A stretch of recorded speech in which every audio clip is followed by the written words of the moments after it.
मैं देखता हूं आप कितना पकड़ते हो। बात मारने का शौक शाखा से मिला था मुझे। दोस्तों में मीठी मीठी बात छोड़ाया मैं, और बाबा डांटते थे, चाय बेचने को कहते थे, इसीलिए घर एक रात छोड़ाया मैं। और मस्त फकीरी वाला चोला और झोला लेके परिवार वाले जज्बात छोड़ाया मैं। और प्राण प्यारी प्राण की पिपासनी वो प्राण पीती, इसलिए उसे गुजरात छोड़ाया। कण कण देश का निजीकरण में बदल सबकी उम्मीदें तोड़ जाऊंगा मैं एक दिन।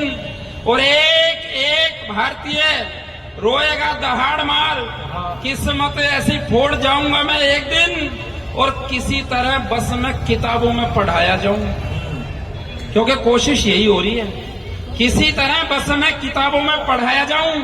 फिर सर पट दौड़ जाऊंगा मैं एक दिन। और मेरा कौन सा यहाँ पे परिवार रो रहा है, झोला उठा के देश छोड़ जाऊंगा। धर्मों में जातियों में फैलाए हुए जहर में जहर घोलना मैं छोड़ दूंगा जी।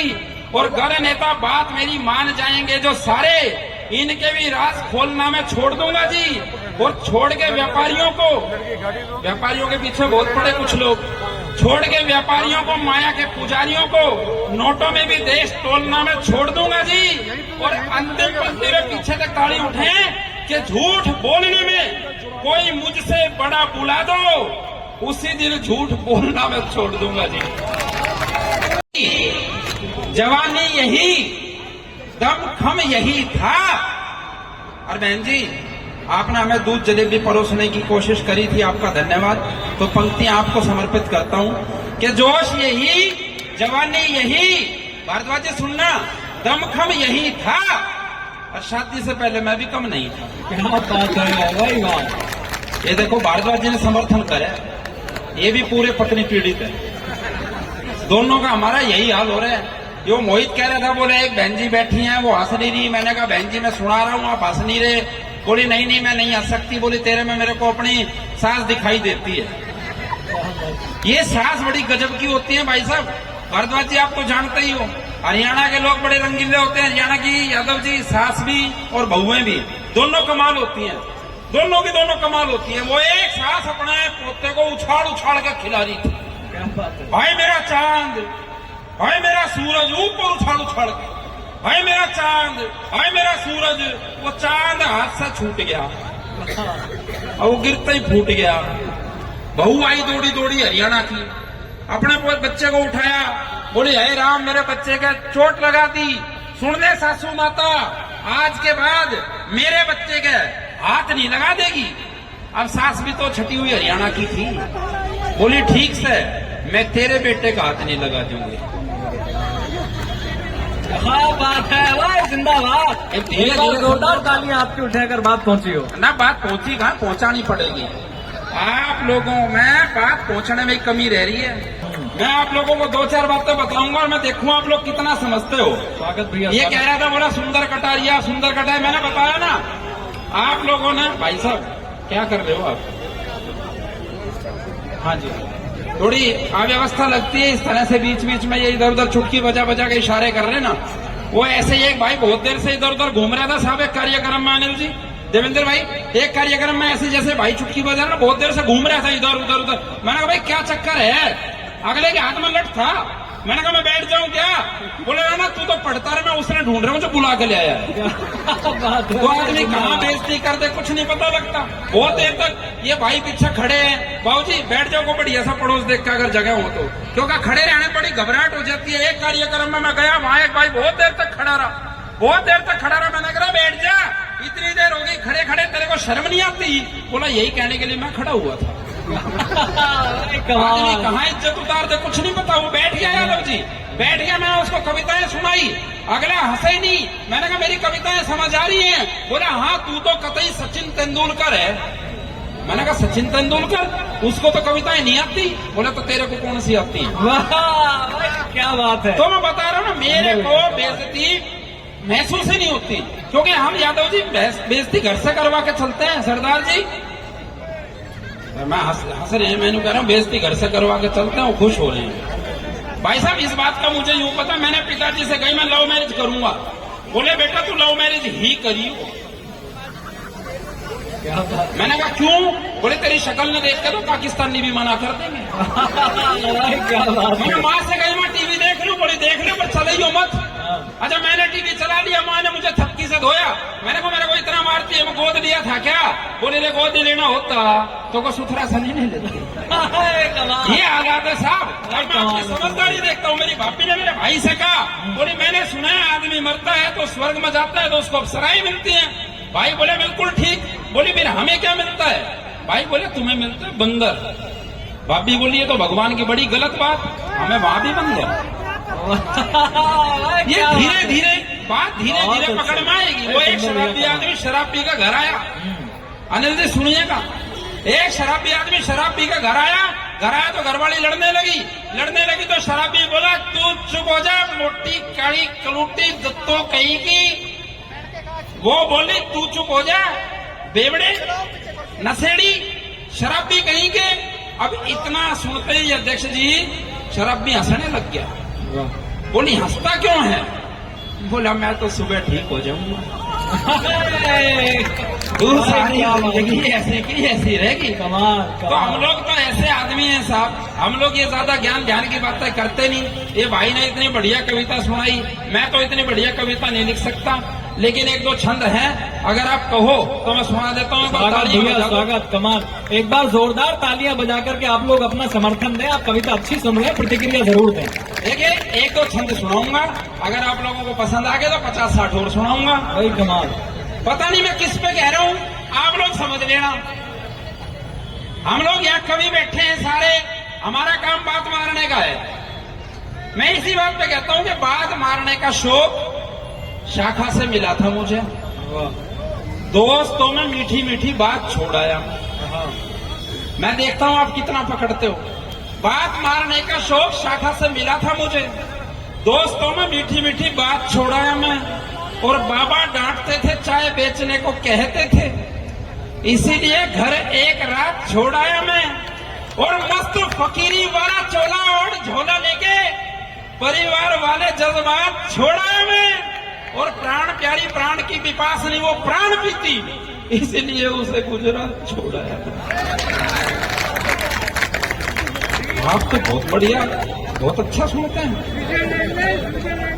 ऐसा तो मैंने बहुत कुछ लिख रखा है, घोर साहित्य। क्या बात है। लेकिन मैं सोच रहा था कि आप ये छोटी मोटी बातों में काम चल जाएगा, क्योंकि मैं लिखता हूं तो साहब ऐसा ही लिखता हूं, वरना लिखता नहीं। क्योंकि मैं दिखता तो खूबसूरत हूं ही नहीं, लिखता ऐसा हूं। अच्छा ये लोग सुखी हैं क्योंकि या तो घरवाड़ियां छोड़ दी हैं, घरवाड़ियां हैं नहीं। लेकिन हम लोग क्या है, आप लोग बिल्कुल ये मत सोचना कि मैं मोटा हो रखे हूं। अनिल जी और मैं, हमारा एक ही हाल, हम लोग सूझे पड़े हैं। अगली ने दही तोड़ तोड़ के सुझा रखी है। आप लोगों को एक छंद और सुनाता हूँ। स्वागत भैया, स्वागत है। हाँ हाँ भैया कमाल, स्वागत भैया। छंद सुनाऊंगा। आज मन हुआ और बहुत समय बाद एक ऐसा अवसर मिला है कि आप लोगों को 2-4 ऐसे छंद सुनाए जाएं, क्योंकि हालात जो देश के हैं ना, वो भी आप लोगों को समझने जरूरी है। निजीकरण हो रहा है, यस और नो, प्राइवेटाइजेशन हो रहा है। मजा लीजिए, सुनिए। आप लोग यूं कहेंगे भैया तूने क्यों लिख दिया, और क्या लिख दिया कि कण कण देश का निजीकरण में बदल, सबकी उम्मीदें तोड़ जाऊंगा मैं एक दिन। कण कण, देवेंद्र जी सुनना, कण कण देश का निजीकरण में बदल, सबकी उम्मीदें तोड़ जाऊंगा मैं एक दिन। और एक एक भारतीय रोएगा दहाड़ मार, किस्मत ऐसी फोड़ जाऊंगा मैं एक दिन। और किसी तरह बस मैं किताबों में पढ़ाया जाऊं, क्योंकि कोशिश यही हो रही है, किसी तरह बस मैं किताबों में पढ़ाया जाऊं, फिर सर पट दौड़ जाऊंगा मैं एक दिन। और मेरा कौन सा यहाँ पे परिवार रो रहा है, झोला उठा के देश छोड़ जाऊंगा मैं। क्या बात। मैं तो यही करूंगा, क्योंकि मेरा और तो कोई भरोसा है नहीं। और धर्मों में जातियों में फैलाए हुए जहर में जहर घोलना मैं छोड़ दूंगा जी। आनंद लीजिए। धर्मों में जातियों में फैलाए हुए जहर में जहर घोलना मैं छोड़ दूंगा जी। और गण नेता बात मेरी मान जाएंगे जो सारे, इनके भी राज खोलना मैं छोड़ दूंगा जी। और छोड़ के व्यापारियों के पीछे बहुत पड़े कुछ लोग, छोड़ के व्यापारियों को, माया के पुजारियों को नोटों में भी देश तोलना मैं छोड़ दूंगा जी। और अंतिम पंक्ति में पीछे तक ताली उठे कि झूठ बोलने में कोई मुझसे बड़ा बुला दो, उसी दिन झूठ बोलना मैं छोड़ दूंगा जी। ऐसे हालात हो रखे हैं, तो इसलिए लेकिन हमने सच का साथ देना है। आज बहुत बड़ी टीम है, हमारे पास समय कम है और इतने बड़े बड़े लोग, आज संपत सरन जी हमारे बीच आए हैं, हमारा सौभाग्य कि हम उनको सुनेंगे। मैं एक छोटी सी कविता आप लोगों को सुना देता हूं, हरियाणवी कविता सुनाऊंगा, आनंद लीजिएगा। क्योंकि बुजुर्ग बैठे हैं तो बुजुर्गों के लिए मेरा आदेश भी था। सुदीप भैया का मैं धन्यवाद व्यक्त करता हूं, उन्होंने इतनी टीम सुंदर संयोजन किया। उन्होंने कहा था सुंदर ये कविता जरूर सुनानी है। हरियाणवी कविता सुनेंगे या हिंदी सुनेंगे? जो हरियाणवी। बाबू जी आपको समर्पित करता हूं। कविता का शीर्षक मेरे दादा की धोती। मजा लीजिए कि मेरे दादा की धोती, मेरी दादी ना धोती, ना धोए दादा दादी का प्यार। हमारे यहाँ तो ऐसा ही होता है जी, दादी कमाल दादा कमाल। वो एक दादी पढ़ी लिखी बैठी थी, उसने अखबार खोला, अखबार खोलते ही पहली खबर पड़ी, आज से हरियाणा में विधवा पेंशन 2000 रुपए महीना बढ़ाई जाती है। अपने बुढ़े को केड़ा केड़ा देखने लगी। बोली मुझे क्या देख रही है? बोली तू यहाँ बैठा बैठा हर महीने मेरा 2000 रुपए का नुकसान करने लग रहा है। कमाल है, कमाल है। ऐसी दादियां होती हैं, ये बता रहा था। सासें ऐसी सासें होती हैं, कमाल की दादियां होती हैं। अच्छा ऐसे ही दादा, वो एक दादा अपने घर में बैठा, ध्यान रखना जितने बुजुर्ग हो, वो पोता आया, बोला दादा एक बार टैम बोलियो। दादा ने सोची कोई बात नहीं, बाड़ा का बोला टैम। पोता बोला हो गई तेरी, बल्ले बल्ले हो जाएगी, बल्ले बल्ले निकल गया। थोड़ी देर में दूसरा आया, बोला दादा एक बार टैम बोलियो।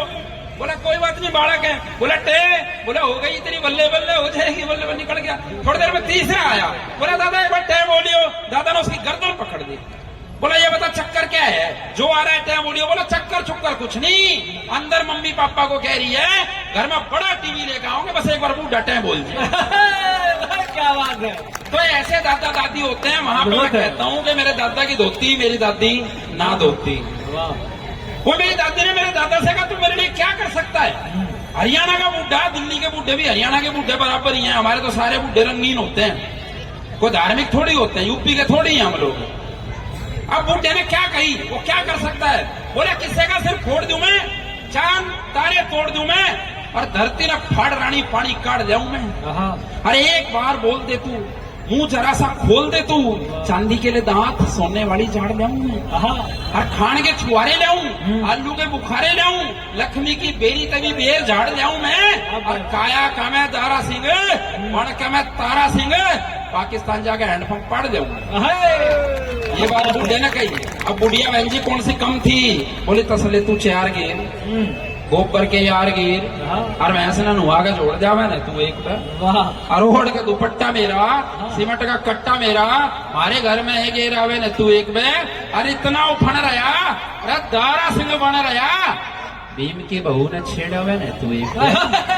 क्या बात है। इतना उफन रहा, दारा सिंह बन रहा, भीम की बहू ने छेड़ावे ने तू एक में। और तू बात हैंडपंप की करता है, लाग रही से ठुठी बाजो लिल्लू वाले घेर के मां, उसने उखाड़ के दिखावे ने तू एक। वाह भाई क्या बात। तब मैं कहता हूँ सिर्फ 2 मिनट की कविता, उसके बाद मैं अपना स्थान लूंगा कि मेरे दादा की धोती, मेरी दादी ना धोती।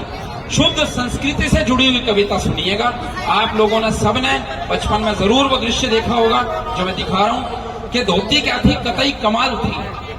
वाय तोलिया, वाय रुमाल थी, उससे तो नहाते, उससे न धोते, निचोड़ के गर्मी में ओढ़ के सोते। पसंद नहीं आई?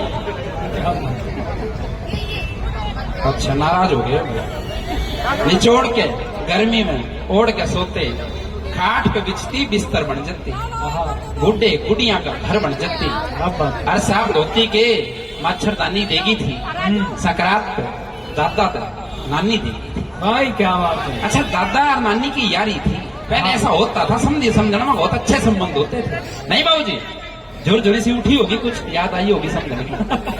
दादा और नानी की यारी थी, धोती दादा ने बहुत प्यारी थी।